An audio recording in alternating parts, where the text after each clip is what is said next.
Oke teman-teman, kali ini aku akan bahas untuk rumus if, and, dan or. Nah, bagaimana cara menggunakannya dengan benar? Itu bisa kita lihat langsung aja di slide selanjutnya. Oke teman-teman, di depan kita ini udah ada file data yang udah aku bikin ya.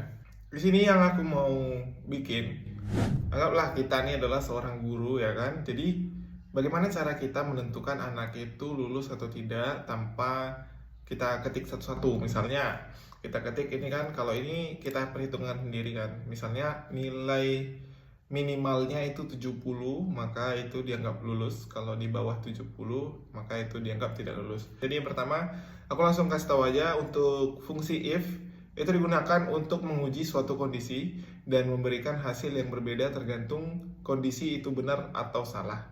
Oke. Nah, kita akan menggunakan rumus if. Selalu awali rumusnya dengan sama dengan, lalu kita bikin if-nya. Kita buka kurung. Nah, di sini kita harus pilih. Kita menggunakan and atau or. Dalam kasus tadi ini, aku langsung jelaskan aja dalam kasusnya. Fungsi and itu untuk mengidentifikasi kedua nilai. Harus di atas 70. Nah, jika salah satu nilainya itu yang di atas 70, maka dianggap tidak lulus.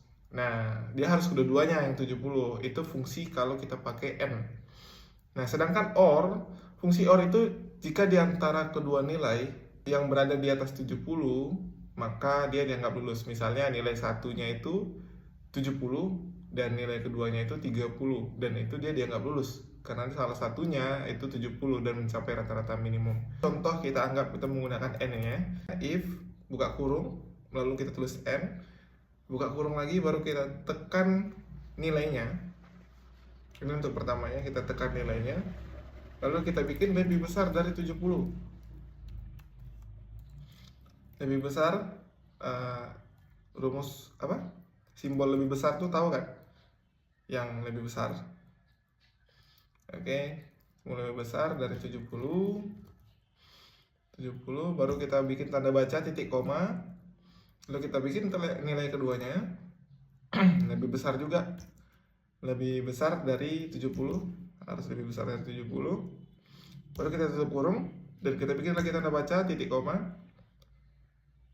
lalu di sini kita buat keterangan lulus atau nggak lulusnya pakai tanda kutip 2, lulus, baru tutup akhiri dengan titik 2 lagi, baru tanda baca lagi titik koma, kutip lagi, tanda kutip 2 lagi, tidak lulus. Kita bikin tanda kutip 2 lagi, baru kita akhiri dengan